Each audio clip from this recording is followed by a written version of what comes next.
மலரக்கா என்ன வந்து கட்டி பூடிமா அப்படின்னு மதி கெஞ்சா அதை குறையா கெஞ்சுறாங்க. மலர் ரொம்ப தான் பிகு பண்றாங்க அப்படின்னு யாரெல்லாம் நினைக்கிறீங்களோ நம்ம சேனலுக்கு உங்க பொண்ணான கையால ஒரு லைக்கை போட்டு சப்ஸ்கிரைப் பண்ணி ஆதரவு கொடுங்க அன்பு உறவுகளே. அடா ஆமாங்க, உங்களுக்கே நல்லா தெரியுதா மலர் ரொம்ப தான் பண்றாங்கன்ட்டு.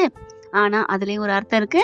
கண்டிப்பா இவங்க 2 பேரும் டீப்பா ஒண்ணு சேருவாங்க.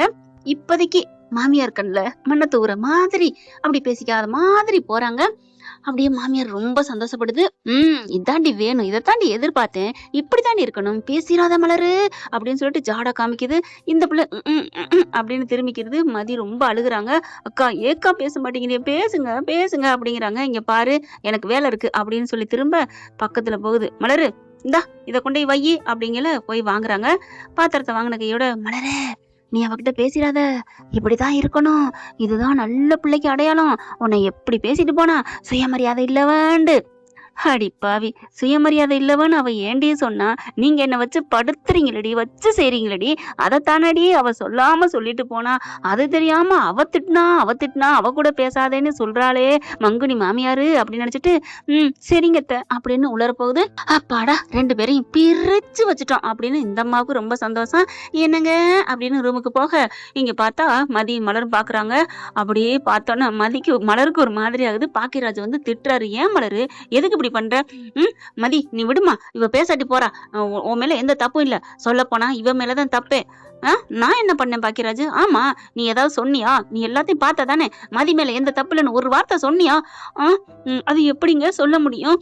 பயமா இருக்கே, நான் சொல்ல வந்தாலும் தடுக்குறாங்களே. இப்ப புரியுதா? அப்போ இதுக்கு என்ன அர்த்தம்? உண்மையான நல்ல தன்னம்பிக்கை உள்ள ஒரு கோலை இல்லாதவ, ஒரு வீரமானவ, மதி சொன்ன மாதிரி சொல்ல போனா சுயமரியாதை உள்ளவளா இருந்தா நீ சரி விடு பாக்கியராஜ், நான் சொல்லிருக்கணும் தான், தப்புதான். இப்ப புரியுதுதான், எனக்கு நல்லா தெரியுது, நான் தப்புதான், நான் சொல்லாம விட்டு தப்புதான் மதி அப்படின்னு கைய பிடிச்சிடுறாங்க. மதிக்கு அப்படி ஒரு சந்தோஷம்.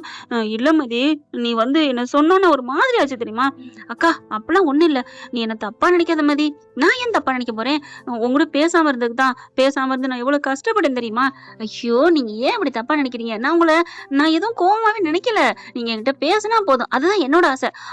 அது இருக்குதான், ஆனாலும் நான் ஏன் தெரியுமா அப்படிலாம் நடந்தேன்? உன் மேல எனக்கு உரிமை இருக்கு, பாசம் இருக்கு, அதனாலதான் உங்ககிட்ட கோபத்தை காமிச்சேன். ஏன் நீ என்ன பெருசா சொல்லிவிட்ட? இது என்னோட நிலைமைய சொன்னேன். ஆனா என்னை இப்படி இந்த நிலைமைக்கு ஆளாக்குனதே அவங்கதான். என்னை படுத்தி எடுத்து வச்சுட்டு இருக்காங்க 7 வருஷமா. அதுலயும் மருமையை வந்துட்டா என்னை கொஞ்சம் நெஞ்சம் பாடா படுத்துறது இல்ல. அப்படி பண்ற அவங்க கிட்ட நான் ஏதாவது பேசியிருப்பேனா? ஏன்னா அவங்கள நான் என் மனசுல வச்சு பார்க்கல. ஏதோ புருஷன் விடு அப்படின்னு இருக்கேன். அதுக்காண்டி அவங்கள நான் விரோதியாவா துரோகியாவா நினைக்கல. ஆனாலும் நான் அவங்கள விட உன்னை நான் உயர்வா நினைச்சிருக்கேன் மதி. என் சொந்த தங்கச்சியா நினைச்சேன். இவளே அக்காவை புரிஞ்சுக்காம பேசிட்டாலேண்டு ஒரு சின்னமா உங்ககிட்ட உரிமை எடுத்துக்கிட்டேன்டா, வேற ஒண்ணும் இல்லம்மா. உங்ககிட்ட நான் பேசாம இருக்க முடியாது தெரியுமா? தெரியுங்க, எனக்கும் தெரியுங்கா அப்படின்னு சொல்லிட்டு 2 பேரும் கட்டி பிடிச்சுக்கிறாங்க. அப்படியே பாக்கியராஜ் பாக்குறாரு. ஹலோ சூப்பர், இப்படிதான் இருக்கணும். போங்க அங்கிட்டு. என்ன அக்கா தங்கச்சிங்களா, உங்களுக்கு யார் வர சொன்னா இடையில? போங்க. அடிப்பாவி மதி, நீயுமா? ஆமா, எங்க அக்கா என்கிட்ட நாங்க பேசுவோம், அடிச்சுக்குவோம். மதி இதெல்லாம் ஓவரு. என்கிட்ட வந்து எப்படி வந்து கெஞ்சின? அது அப்படிதான், ப்ளீஸ் அப்படிங்கிறாங்களா? 2 பேரும் ஒண்ணு சேர்ந்துட்டேன்னு என்ன இருக்கிறீங்களா? இருங்கடி மவுளுகளே அப்படின்னு நினைக்கிறாரா? இவங்க 2 பேரும் என்ன மன்னிச்சிருக்கா அப்படின்னு கொஞ்சிக்கிட்டு இருக்கீங்களே. அம்மா வாமா, என்னம்மா வேணும்? ஐயோ அப்படின்னு 2 பிரியுதுங்க. பார்த்தா காணோம். பாக்கியராஜ் அப்படின்னு மண்டையில கொட்டுறாங்க மலரு. ஏண்டி கொட்டுற? பின்ன எதுக்குங்க அப்படி பண்ணீங்க? ஆமா என்னை யாரும் கண்டுக்க மாட்டேங்கிறீங்க, ரொம்ப பிகு பண்ணீங்க, அதான். அட பாவி அப்படின்னு சொல்லிட்டு அடிக்க மதி வந்துட்டு, அக்கா விடுங்க அப்படின்னு சொல்லிட்டு, ஏன்னு இப்படிலாம் பண்றீங்க? நாங்க இப்பதான் ஒண்ணு சேர்ந்தோம். சரி மதி விடு, இப்ப 2 பேரும் ஒண்ணு சேர்ந்து சேர போறீங்க, அப்புறம் என்ன அப்படின்னு சொல்லிட்டு, சரி நீங்க வேலையை பாருங்க, எனக்கு முக்கியமான வேலை இருக்கு அப்படின்னு சொல்லிட்டு மதி போறாங்களா? போன கையோட இங்க பாத்தீங்கன்னா என்ன நடக்குது கூத்து தெரியுமா? மாமியாக்காரி உள்ளர போயிட்டு, ஏங்க உங்களுக்கு ஒண்ணு தெரியுமா? என்ன லட்சுமி, அவ பேசவே இல்லை தெரியுமா? யாரு? மதியா? பேசாட்டி விடு. அடைச்ச அவளை யாரு சொன்னா? அப்புறம் யார சொல்ற? அவதான் மருமக, மூத்த மருமக. இவ கூட சொல்லி பட்டம் கொடுத்தாலே, சுயமரியாதை இல்லவன்னு ஒரு பட்டம் கொடுத்தாலே, அவ வாங்கிக்கிட்டு நிக்கிறாளே, அவதான். யாரு? மலர சொல்றியா? ஆமாங்க, மூத்த மருமகன் அவதானே. அப்புறம் ஏன் கண்டதை நீ சொல்ற? சொன்னேன் உங்களுக்காண்டி. அவ மதிக்கிட்ட பேசலங்க, எனக்கு ரொம்ப சந்தோஷம். ரொம்ப சந்தோஷப்பட்டுக்காத, அதுங்க சும்மா நடிக்குதுங்க, அப்புறமா பேசிக்குங்க. நிஜமாவா? ஆமா. நீ போய் பாரேன். அடுப்புல தான் இருப்பாளுக. அப்பலாம் இருக்காதுங்க. நல்ல வேளைங்க மதி வந்துருச்சு. இப்ப என்ன பண்ணுது ராசலட்சுமி வெளில வருது. பார்த்தா அப்படி கரெக்ட்டா சுரேஷ் ரூம பார்க்க, இவங்க என்னமோ எழுதிட்டு இருக்காங்க மதி. "ஓ! நீ இங்க இருக்கியா? அதானே பார்த்தேன். என்ன ராகவு அவ இங்க இருக்கா?" அப்படின்னு சொல்லிட்டு நின்னுட்டு இப்படி திரும்புதா, பாத்துருது கரெக்ட்டா மதி. இந்த அம்மா ஏன் நம்ம வாசல பார்க்குறாங்க? டக்குன்னு புக்க வச்சுட்டு வருது. இந்த அம்மா போயிட்டு சோஃபால உட்காருது. "ஏதாவது வேணுமா? வந்து பார்த்தீங்களே!" அப்படிங்கையில நிமிர்ந்து பாக்குது. "ம்ஹ்ம். உன்னை பார்த்தது ஒரு தப்பா? என் வீட்ல நின்னு பார்க்கறதுக்கு இந்த கேள்வி கேட்கிறா?" அடிங்கொய்யால! அந்த புள்ள என்னடி கேட்டுச்சு? "ஏதாவது வேணுமா? ஏதாவது பண்ணணுமா?" அப்படின்னு தானம்மா வந்து கேட்டுச்சு. இந்த மனுஷிய பொறுத்தவரைக்கும் வேணுக்குன்னே குட்டைய குழப்பி மீன் பிடிக்க பாக்குதுங்க. அம்மாடியோ! அம்மம்மம்மம்மா! என்னாம்மா வாய வங்கக்கடல் பாயுதுங்க. இப்ப என்ன பண்றாங்க, சரி இன்னைக்கு ஏதாவது சொல்ல போதா? அப்படி சுத்தி முத்தி பாக்குறாங்க. ஏதாவது இருக்கான்னு, ஒண்ணும் இல்ல. அடுத்து பார்த்தா, "மலரு, மலரு" அப்படிங்கிறாங்க. டக்குன்னு பாக்குறாங்க. "ஏதாவது வேணுமா? அம்மா தாயே உன்கிட்ட எதுவும் பேசலம்மா. உன்கிட்ட ஏதாவது சொன்னா, அப்புறமா போலீஸ் ஸ்டேஷன் போவ."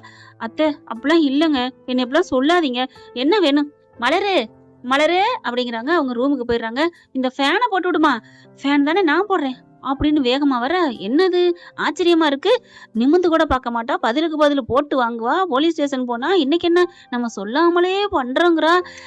என்கிட்ட திருந்தனா சரி. போலீஸ் ஸ்டேஷன் போனதுல திருந்திட்டா போல இருக்கு அப்படின்னு நினைக்க, மதி ஃபேனையும் போடுறாங்க. அதுக்குள்ள ஒருத்தவளும் அங்கிட்டு இங்கிட்டு அவங்க புருஷன் வராரு. பாக்கியராஜும் சுரேஷும் வராங்களா. இங்க போன ஃபேனை போட்டுட்டு இப்படி வந்து நிக்குது. போனை பாக்குது நம்ம மதி.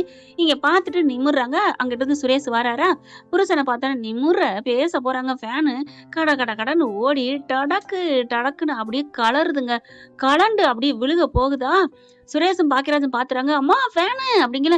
"என்னடா என்னடா சுரேஷ் சொல்றேன்னு" நிமிர அப்படியே கீழே வரைக்கும் வருதுங்க. நம்ம மதி ஓடி போய் தாங்கி புடிச்சு அந்த ஃபேனை புடிச்சிடுறாங்க. அப்படி தடுக்கி விட்டுறாங்க. அதாவது தெரியுமே, கை உள்ளங்கையில தாங்கி தள்ளி விட, "அம்மாடியோ" அப்படிங்கிறாங்க. கரெக்டா அந்த ரெக்க வந்து நம்ம மதியோட நெத்தியில பட்டுருதுங்க. தள்ளி உடையில அம்மான்னு சொல்லிட்டு அங்கிட்டு போட்டுறாங்க. நெத்திய பிடிக்கிற ரத்தம் வருது. "அம்மா அம்மான்னு" சொல்லிட்டு உட்கார்றாங்க.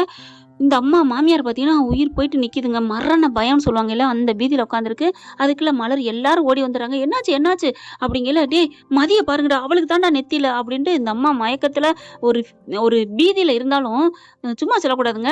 மதிய பாருன்னு சொல்லுது. ஏன்னா மதி ஒரு நாள் ஹால்ல இருக்கையில, "எப்படி அவன் கதவ சாத்த போச்சு, லைட்ட சாத்த போச்சு, அப்படி லைட்ட அமத்த போச்சுன்னு" சொல்லி 2 பேரும் பஞ்சாயம் பேசி உள்ளுக்க விட்டவங்க தான். நல்ல மனசு இருக்கு. ஆனா அந்த நார மனசு இருக்குதுங்க.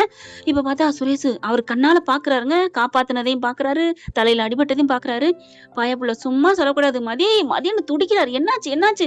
"ஐயோ அண்ணி இந்தா வந்துட்டேன்." அப்படி ஓடி போய் வெள்ளை துணி எடுத்துட்டு வராங்க. இறுக்கிய கட்டுறாங்க. ரத்தம் ஊத்துது. பாக்கியராஜ் வந்து ஃபேனை வீசி விடுறாரு. "என்னமாச்சு?" "இல்லடா சுவிட்ச் தாண்டா போட்டா, அது பாட்டுக்கு கலந்து விழுகுது." "ஆமா நாங்களும் தான் பார்த்தோம்." ராகவ் வந்துறாரு. "என்ன என்ன?" அப்படின்னு கேட்க எல்லாரும் துடிக்கிறாங்க. அண்ணி அண்ணின்ட்டு அவங்க தம்பியும், அவங்க சுரேஷோட தம்பி தங்கச்சி எல்லாருமே துடிக்கிறாங்க. என்னாச்சுன்னு பார்த்தா அவர் மடியில தாங்க தாங்கி பிடிச்சுக்கிறாரு. "சுரேஷ் ஆஸ்பத்திரிக்கு போவோம்." அப்படிங்கல. "ஆமாடா ஆஸ்பத்திரிக்கு போடா, சீக்கிரம்டா வாடா நானும் வரேன்." அப்படிங்கல. "இல்ல நீங்க இருங்க, நீங்க அதெல்லாம் அலைய வேண்டாம், நாங்க போறோம்." அப்படின்னு சொல்லிட்டு பாக்கியராஜும் சுரேஷும் கிளம்புறாங்க. மலரும் நானும் போறேங்கல. மலரு அப்படி பாக்குது. "என்னத்த?" "இல்ல நீ போ நீ போ. இந்நேரத்துக்கு நான் ஆஸ்பத்திரிக்கு போக வேண்டியவ. இன்னைக்கு நான் வீட்ல இப்ப இருக்கேன்னா, வீட்ல என்ன உயிரோட இருக்கேனாலே அதுக்கு மதிதான் காரணம். பாவம் நீ கூட்டு போ. நீ போய் பக்கத்துல இரு. நீ இருக்கிறதா துணையா இருக்கும். நானும் வரேன். என்னால இருக்க முடியல." அப்படின்னு சொல்லி கிளம்ப, "நீ வேணாம்மா இருங்கம்மா பார்க்கலாம்." அப்படின்னு இவங்க வண்டியில ஏத்திட்டு போறாங்க. மலரும், "வாங்க அத்தை நம்ம போவோம்." "என்னால இருக்க முடியல வா." அப்படின்னு சொல்லிட்டு இவங்க ஒரு ஆட்டோ பிடிக்கிறாங்க. எல்லாம் கிளம்புறாங்க ஆஸ்பத்திரிக்கு. மடியில தாங்க சுரேஷ் வச்சுட்டு போறாரு. "மதி ஒண்ணும் இல்ல மதி ஒண்ணும் இல்ல." அப்படியே மயக்கத்துல இருக்காங்க. கண்ணு சொரிய சொரிய மூடுது. அம்மா அம்மா" அப்படிங்கிறாங்க. "பார்த்து பண்ணக்கூடாதா மதி?" "நான் பார்த்தேன் பண்ணி." "ஐயோ தெரியுது தெரியுது. உன்னை ஒண்ணும் சொல்லவும் முடியாது. ஏன்னா நான் கண்ணால பார்த்தேன். அம்மா மேல விழுக வேண்டியது. எங்க அம்மாவே நீ காப்பாத்திருக்கத்தா." அப்படின்னு சொல்லிட்டு அப்படியே பாக்கியராஜ் உருகுறாரு. அவங்க மாமனார் உருகுறாங்க. இது மதி அவங்க மாமியாருக்கு ரொம்ப ஒரு மாரி ஆகுது. என்ன பண்ணுறதுனே தெரியலையே, ஐயையோ அப்படின்னு சொல்லிட்டு அவங்க புருஷன் பார்க்குறாரு. "சரி சரி விடு, ஏன் அங்க போய் உட்காந்த? ஏங்க நான் உட்காராட்டி நீங்க உட்காந்துருப்பீங்க. நல்ல வேளைங்க யாரு உட்கார்ந்தாலும் மதி இருந்ததுனால நம்ம தப்பிச்சோங்க. இல்லைன்னா யாருமே அப்படி காப்பாத்திருக்க முடியாதுங்க. நம்ம பிள்ளைய நம்ம நம்ம பிள்ளையோட முடிஞ்சிருக்காது. பாவங்க அவள நான் என்னென்னமோ சொல்லிட்டேனே." அப்படிங்கிறாங்க. ஆஸ்பத்திரிக்கு போறாங்க. ஆஸ்பத்திரியில போகங்காட்டி மயங்கிருது. அதுக்கப்புறம் ட்ரீட்மெண்ட் பண்றாங்க. கட்டும் போடுறாங்க. மயக்க நிலையில தான் இருக்குங்க. பரவால்ல கண்ணு முழிச்சுருவாங்க அப்படிங்கிறாங்களா, அதுக்கப்புறம் தலைமாட்டுல சுத்தி உட்காந்துட்டு எல்லாம் ஃபீல் பண்றாங்க. நம்ம மலரும் அழுகுது. இங்க மாமியாரு ரொம்ப தான் அவ்ளோ உருகுது. பாவங்க, "டேய் சுரேஷ் பத்திரமா பாருடா, அவள எதுவும் பண்ணிறாதடா, பாத்துக்கடா, பாவம்டா, கண்ணு முழிக்கிறேன்டா, என்னை காப்பாத்திருக்க சாமிடா, அவ மட்டும் இல்லைன்னா நீங்களாம் காப்பாத்திருக்க முடியாதுடா" அப்படின்னு சொல்லிட்டு, "பாவம்டா, அவளுக்கு ஏன்டா அப்படி வரணும், நல்லது தானே பண்ணா" அப்படி இப்படிங்கிறாங்க. ஐயோ எனக்கே மயக்கம் வருதேன்னு விழுகுது. "அத்தை அத்தை உங்களுக்கு ஒண்ணும் இல்ல." "ஐயையோ எனக்கு ப்ரெஷர் ஆகுதே, எனக்கு மாத்திரை குடுங்களேன்" அப்படின்னு சொல்ல, அந்த கைய பிடிச்சு பார்த்துட்டு மாத்திரை ஊசி போடுறாங்க. "நீங்க வீட்டுக்கு போங்க, அப்புறம் பார்க்கலாம்." நான் வீட்டுக்குலாம் போல, அவ கண்ணு முழிக்காம நான் போக மாட்டேன் அப்படி சொல்ல, கொஞ்ச நேரத்துல கண்ணு முழிச்சிடுறாங்க. இவங்களும் கடவுள்ட்ட வேண்டுறாங்க, 108 தேங்காய் உடைக்கிறேன் பிள்ளையாரப்பா, என் புடிய மருமக நல்லா கண்ணு முழிக்கணும்னு சொல்றாங்க. கொஞ்ச நேரத்துல கண்ணு முழிக்கிறாங்க. ஆச்சரியமா இருக்கு. கண்ணு முழிச்சோன்னே சுரேஷ் தாங்க, "மதி மதி உனக்கு ஒண்ணும் இல்ல மதி" அப்படிங்கிறாங்க. "பரவாயில்லங்க, அத்தைக்கு ஒண்ணும் இல்லையே, அத்தை எங்க, நல்லா இருக்காங்களா, வீட்ல இருக்காங்களா" அப்படின்னு கேட்க, "நான் இங்க தான் இருக்கேன் மதி" அப்படின்னு எந்திரிச்சு வருது. "உங்களுக்கு ஒண்ணும் இல்லையே, என்னம்மா நீ இப்ப கூட என்னைய கேட்குற, உனக்கு ஒண்ணும் இல்லைன்னு தான் நாங்க கேட்கணும்" அப்படிங்கிறாங்க. "பரவாயில்ல அத்தை, எப்படி நீ பார்த்த?" "நான் எதார்த்தமா தான் ஃபோன பார்த்துட்டு நிமிர்ந்தேன். நிமிர்ந்தா அப்படியே கழண்டு விழுந்துருச்சு.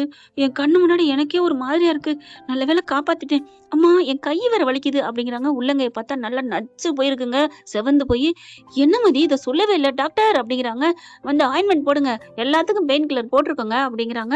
இத தாங்கி பிடிச்சதுல ஆயிடுச்சோ, ஐயோ கையில வேற கிழிச்சிருக்கே அப்படிங்கிறாங்க. அப்புறம் காயங்கள் போடுறாங்க. சரிம்மா நீங்க இன்னைக்கு ஒரு நாள் இருக்கணும், நானும் இருக்கவா?" "அத்தை வாங்க, மலர் என்ன பண்ணுது, நான் இருக்கேன்." "இல்ல யாரும் வேணாம், நான் பாத்துக்கிறேன்" அப்படின்னு சொல்லி எல்லாரையும் அனுப்பிடுறாங்க. எல்லாரும் கொஞ்ச நேரம் பேசிட்டு சாப்பாடுலாம் வாங்கி கொடுத்துட்டு கிளம்புறாங்க. சாப்பாடுலாம் எது வேணாலும் சாப்பிடலான்றாங்க. ஆனா இடியப்பம் கேட்கறாங்க, வாங்கி வந்து குடுக்குறாங்க. சாப்பிட முடியல, கை வலிக்குது, "நானே ஊட்டுறேன் மதி" அப்படின்னு சொல்லிட்டு அழகா அப்படியே பாலை ஊத்தி இடியாப்பத்தை போட்டு பெனஞ்சு கையாலே ஊட்டி விடுறாரு. மதி ஒரு மாதிரியா பாக்குது. "சாப்பிடு மதி சாப்பிடு" அப்படின்னு சொல்லல சாப்பிடுறாங்க. கண்ணு கலங்குது. "ஏன் ஏன் என்னாச்சு?" தெரியல, ஏன்னு தெரியல." "அழுகாத மதி, உன்னை நான் பாத்துக்கணும், எங்க அம்மாவை நீ காப்பாத்திட்ட மதி" அப்படின்னு சொல்லிட்டு சாப்பாடு ஒரு வாயா ஊட்டுறாரு. ஊட்டி முடிச்சுட்டு எடுத்து வச்சு வாயெல்லாம் தொடச்சு விடுறாருன்னா பாத்துக்கோங்களேன். அவ்வளவு ஒரு சந்தோஷம். இவர் போய் வீட்டுல விட்டுப்புட்டு பாக்கியராஜ் வராங்க. பார்த்துட்டு அவ்வளோ ஒரு ஹாப்பி ஆகுறாரு. "பரவாயில்ல நம்ம போக வேணாம்" அப்படின்னு திரும்பியே போயிடுறாரு. அதுக்கப்புறம் "நீங்க சாப்பிடுங்க" அப்படிங்கிறாங்க. "இல்ல பரவாயில்ல, எனக்கு பசிக்கல, ப்ளீஸ் சாப்பிடுங்க சுரேஷ்" அப்படிங்கிறாங்க. "இல்ல மதி, எனக்கு மனசு சரியில்லை மதி" அப்படின்னு அழுகுறாரு. "ஏங்க?" "இல்ல எங்க குடும்பத்துக்காக நீ எவ்வளோ, எங்க அம்மா இந்த குடும்பத்தோட ஆணி வேறு, எங்க அம்மா தான் எங்களுக்கு எல்லாமே, அவங்க உயிரை நீ காப்பாத்திருக்க. இந்நேரம் எங்க வீட்டுல அழுக ஓலை சத்தம் தான் கேட்டிருக்கும். அது இல்லாம இன்னைக்கு நிம்மதியா இருக்கணும், அது நீ தான் காரணம் மதி. என்னை மன்னிச்சிரு, உன்னை நான் திமிரு பிடிச்சவ ராங்கி பிடிச்சவன்னு நினைச்சேன் மதி, என்னை மன்னிச்சிரு மதி" அப்படின்னு கையை பிடிச்சு கண்ணில் வச்சு அழுகுறாரு. "ஒன்னும் இல்ல விடுங்க, பரவாயில்ல, நீங்க முத சாப்பிடுங்க." கண்ணு கலங்குதுங்க எனக்கு சொல்லிக்கிட்டு இருக்கையில. அதுக்கப்புறம் அதாவது கதாபாத்திரமா மாறிட்டேனா நானு, பிராக்கெட்ல போட்டுக்கோங்க. இப்ப மதி மதி சொல்ல சொல்ல சாப்பிட்றாரு. சாப்பிட்டு முடிச்சுட்டு, "சரி படுத்துக்கிறியா" அப்படிங்கிறாங்க. 1 மணி நேரத்துக்கு ஒருக்க மாத்திரை, இந்தா" அப்படின்னு சொல்லிட்டு வேகமா எடுத்து குடுக்குறாங்க. மாத்திரையை போட சாப்பிடுறாங்க. சாப்பிட்டதுக்கப்புறம், "மதி" அப்படிங்கிறாங்க. "என்ன?" "என்ன மன்னிச்சிரு, நான் ஒண்ணும் தப்பா நினைக்கலங்க. நீ எவ்வளோ நல்லவளா இருக்க, நான் உன்னை புரிஞ்சுக்காம விட்டேன் மதி, என்னை மன்னிச்சுக்கோ. ஆரம்பத்துலேருந்தே உன்னை தப்பா, ஐயோ தப்பாவும் நினைக்கல, ஒண்ணும் இல்ல விடுங்க" அப்படின்னு சொல்லிட்டு இருக்கையில, "மதி" அப்படின்னு கிட்டக்க வராரு. "என்ன?" "என்னை மன்னிச்சிரு." என்ன பண்ணா நீங்க இதை ஓயாம கேட்கறத விடுவீங்க?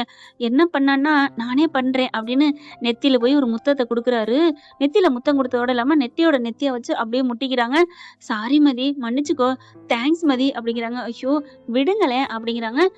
அப்புறம் "சரி நீ தூங்கு, நான் 1 ஹவர் கழிச்சு உனக்கு மாத்திரை தரேன்" அப்படின்னு சொல்றாங்க. ரொம்ப ஹாப்பியா இருக்குங்க. என்ன ஃப்ரெண்ட், இப்படிலாம் போனா நல்லா தானே இருக்கும். இப்படிலாம் போய் மாமியார் திருந்தும்னு நினைக்கிறீங்களா? கண்டிப்பா நடக்கும். ஆனா அது எத்தனை எபிசோடுகள் காத்திருக்குங்கிறது டைரக்டர் கையில தாங்க இருக்கு. இந்த பதிவு உங்களுக்கு பிடிச்சிருந்துச்சுன்னா உங்க பொண்ணான கையால ஒரு லைக்கை போட்டு சப்ஸ்கிரைப் பண்ணி ஆதரவு கொடுங்க. அன்பு உறவுகளே, தேங்க்யூ ஃப்ரெண்ட். இந்த வீடியோ உங்களுக்கு பிடிச்சிருந்தா தயவு செய்து லைக் பண்ணுங்க. இன்னும் அப்டேட்ஸ்க்காக சேனலை சப்ஸ்கிரைப் பண்ண மறக்காதீங்க. நம்ம கிட்ட இருக்க எல்லா சேனல்ஸோட லேட்டஸ்ட் வீடியோ அப்டேட்ஸ்க்காக மேல ரைட் சைடுல காட்டுற லிங்கை கிளிக் பண்ணி வாட்ஸ்அப் குரூப்ல ஜாயின் பண்ணுங்க. உங்களிடம் விடைபெறுவது நான் உங்கள் மெஹர்.